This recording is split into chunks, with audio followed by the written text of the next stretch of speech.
Gandhi a dit « Ceux qui montrent le chemin doivent d'abord le prendre ». Donc pourquoi avoir choisi cette citation? Tout simplement parce que toutes les vidéos que je fais sont toutes du vécu.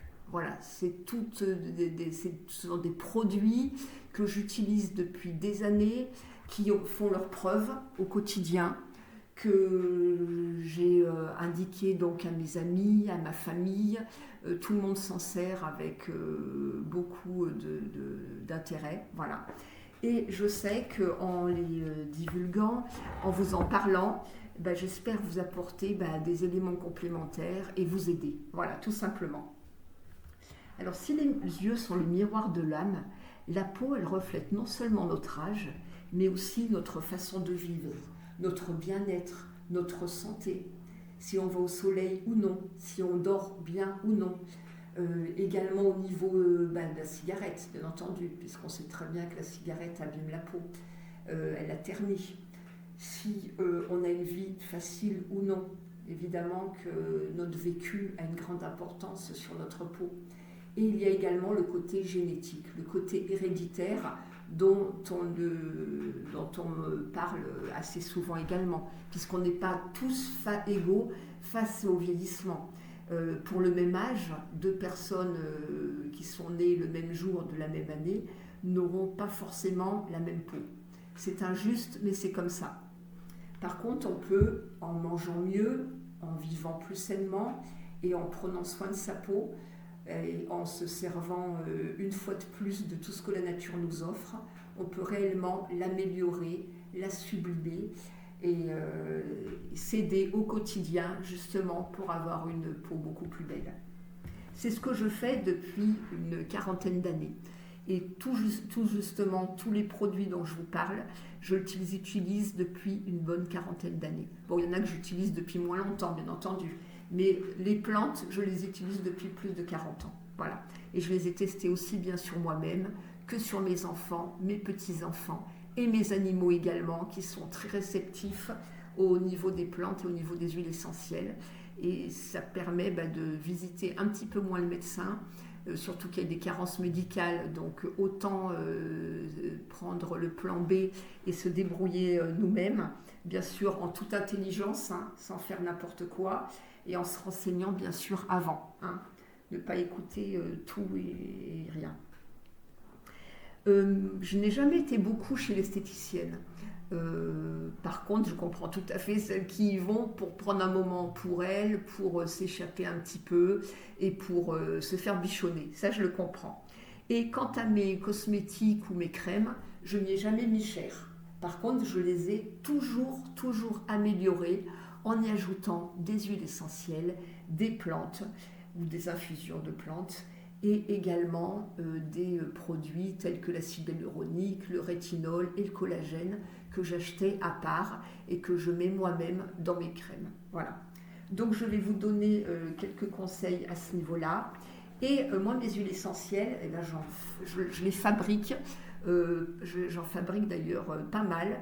Moi, j'ai une soixantaine d'huiles essentielles, sachant que j'en fabrique une vingtaine sur le nombre. Voilà.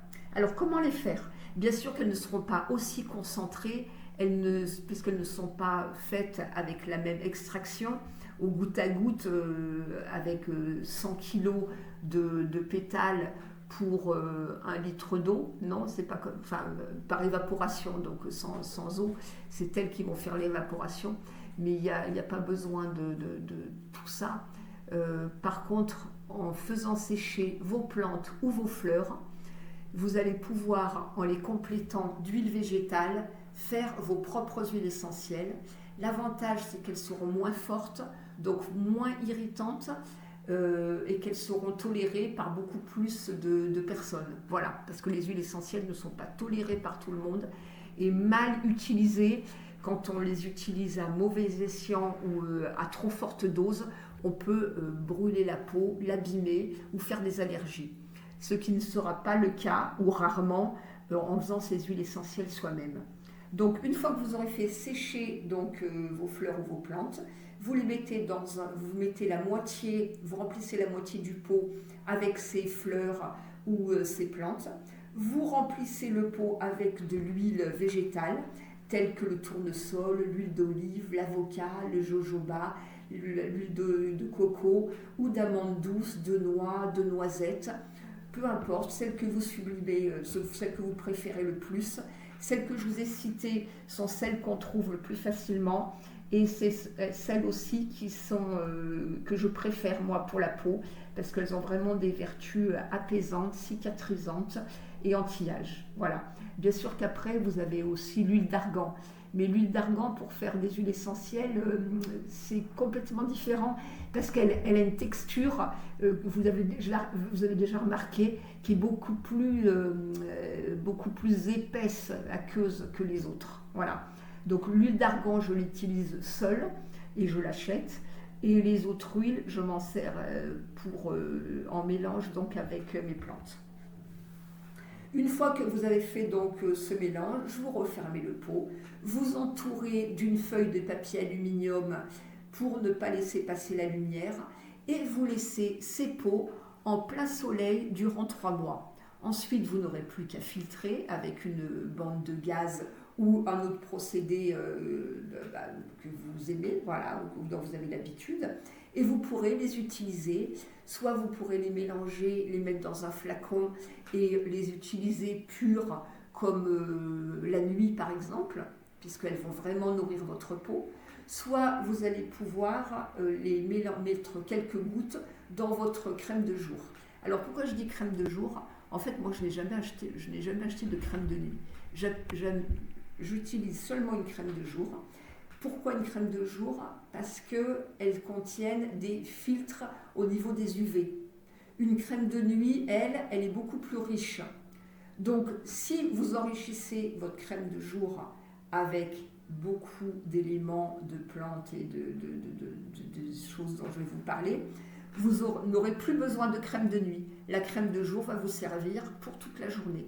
Et moi, j'en mets 3 à 4 fois dans la journée. Voilà.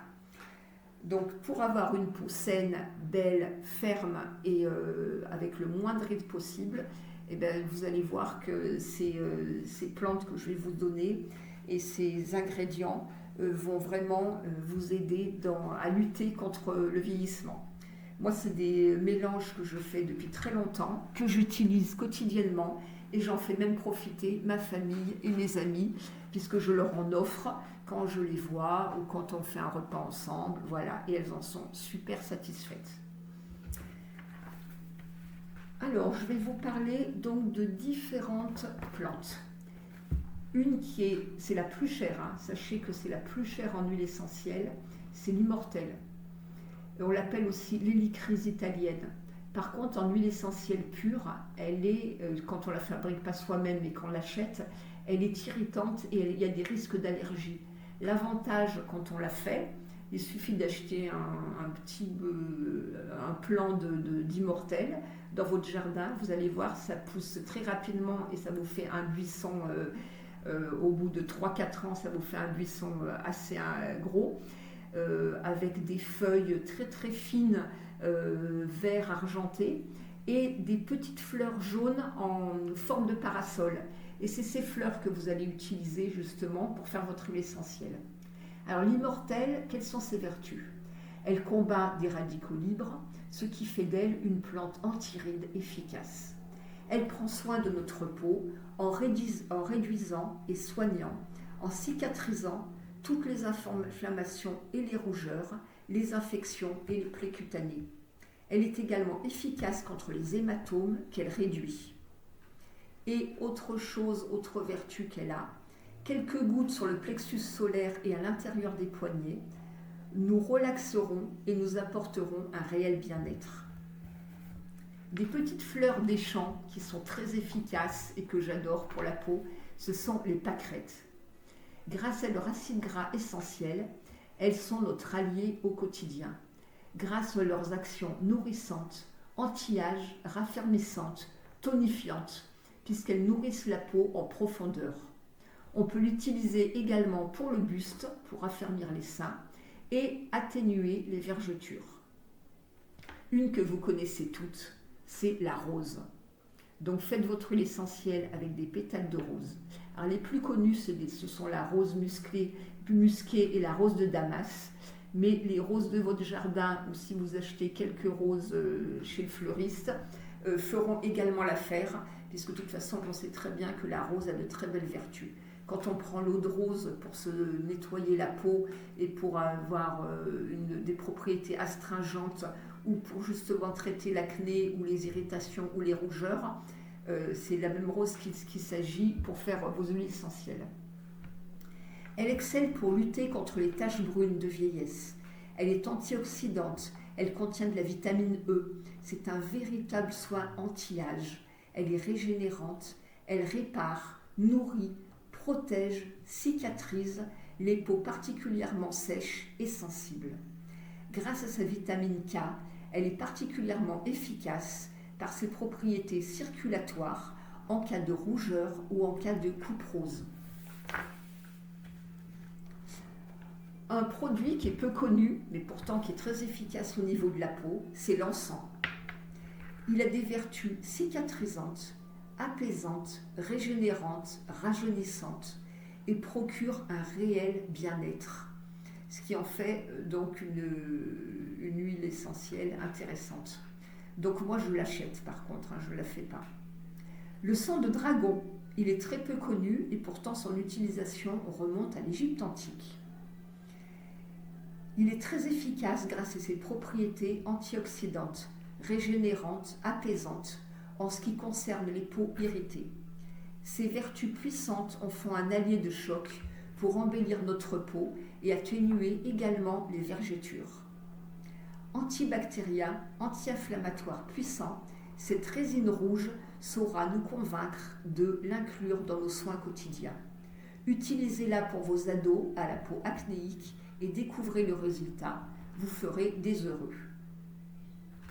L'huile essentielle de Nayouli. C'est un antiseptique naturel, un anti-âge incontournable. Il stimule la peau tout en la raffermissant. Il la répare, il réduit les cicatrices, il atténue les brûlures, il sublime l'élasticité de la peau et a le pouvoir de relancer le collagène. Donc vous l'avez bien compris, le Nayouli à n'éviter sous aucun prétexte. Le géranium rosa, beaucoup de personnes en ont sur leur balcon ou dans leur jardin.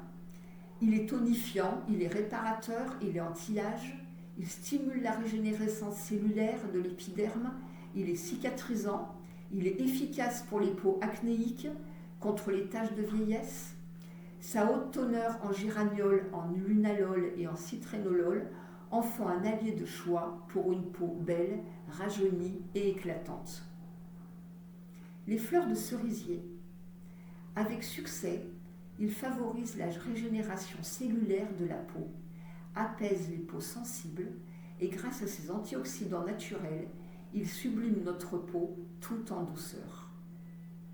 Les fleurs de nénuphar, elles sont astringentes, apaisantes, calmantes, nourrissantes et sont excellentes en premier soin pour notre peau.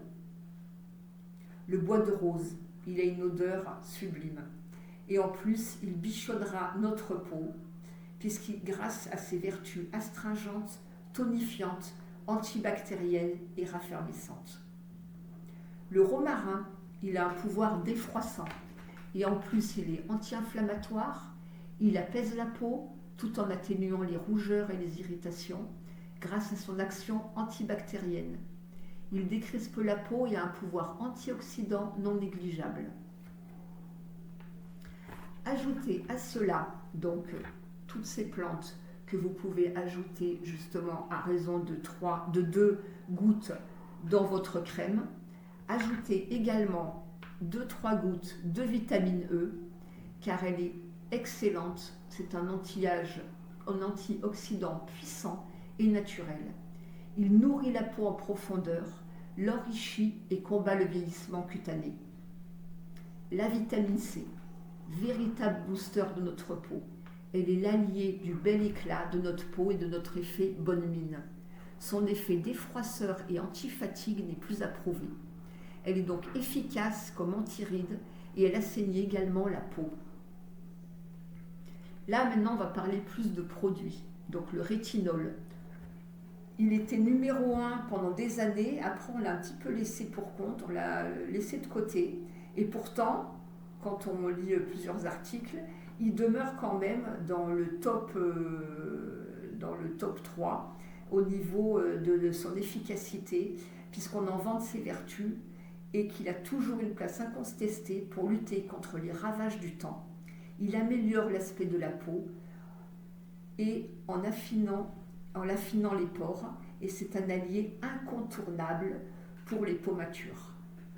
L'acide hyaluronique, c'est le nec plus ultra, le champion de l'hydratation cutanée, puisqu'il absorbe jusqu'à 1000 fois son poids. Mais nous les connaissons tous. Il est l'ami de notre quotidien, de nos soins, grâce à ses propriétés anti-inflammatoires, antioxydantes et cicatrisantes. Et le collagène, surtout les peptides de collagène, puisque la chaîne protéinique du collagène est un peu trop grosse pour pénétrer dans la peau. Tandis que si vous prenez les peptides de collagène, qui est une chaîne beaucoup plus fine, elle aura de véritables effets, puisqu'elle pourra pénétrer les pores et la peau. Donc il raffermit la peau, la rajeunit, a un effet tenseur sur notre visage et notre corps. C'est comme un peu des mailles de filet qui tiennent notre peau. C'est comme si on mettait l'habit de Spider-Man autour de notre peau. C'est-à-dire que c'est le collagène qui maille notre peau et qui permet qu'elle soit tendue et ferme. Donc quand on en manque, vu qu'elle diminue avec l'âge, tout comme l'acide hyaluronique, eh bien, plus on en manque, plus notre peau est ridée, plus notre peau est affaiblie et beaucoup moins ferme. Donc en substituant du collagène, du peptide de collagène, en mettant régulièrement dans vos crèmes, ainsi que l'acide hyaluronique et le rétinol, vous allez sublimer votre peau. Donc le collagène, il fait quoi? Il raffermit la peau, la rajeunit, a un effet tenseur sur notre visage et notre corps. Il réduit les rides, même profondes. Donc à utiliser au quotidien, en interne et en externe. Parce que vous pouvez faire également des cures. Donc prenez-le en poudre pour faire vos cures. Vous prenez une cuillère à soupe dans un yaourt par exemple, ou dans une crème. Et au niveau de votre crème de jour, donc au niveau externe, prenez-le plutôt sous forme de capsule et vous videz donc une capsule dans votre crème de jour. Donc mélangez auparavant dans un gel ou avec un tout petit peu d'eau minérale, avec un bâtonnet donc de bois, un cure-dent par exemple, et ensuite vous l'intégrez dans votre crème. Donc si quotidiennement vous utilisez ces plantes, alors bien sûr moi je les utilise toutes, donc je fais un mélange façon druide, mais vous pouvez utiliser telle ou telle plante selon ce que vous voulez traiter. Bien sûr que si vous voulez traiter plutôt vos rougeurs, ou si vous voulez traiter l'acné, ou si vous voulez traiter la fermeté de la peau, eh ben vous allez choisir une fleur plutôt qu'une autre. Voilà. Et moi, c'est vrai que ça fait tellement longtemps que j'utilise les plantes que je suis une véritable pharmacie. Pas au niveau médicaments, parce que je suis contre, mais par contre, au niveau des plantes, oui. Voilà, parce que j'en ai énormément. J'espère que cette vidéo vous aura aidé. Vous verrez, donnez-moi des retours, c'est toujours avec plaisir. Si vous avez d'autres idées, n'hésitez pas à les rajouter, parce que de toute façon, cette liste, elle est loin d'être exhaustive. Je ne suis pas de science infuse. Je vous dis ce qui marche sur moi et sur mes proches, et ce qui est surtout le moins nocif, le moins attaquant, le moins risqué. Voilà. C'est pour ça que j'utilise des plantes quand même qui sont soft, et que l'immortel, je fais l'huile essentielle moi-même pour ne pas avoir les inconvénients de la pure huile essentielle qui est plutôt irritante à forte dose. Donc voilà, j'espère que cela vous aura plu. Je vous dis à très bientôt. Je vous souhaite le meilleur, plein de bonheur, et je vous embrasse. À très bientôt.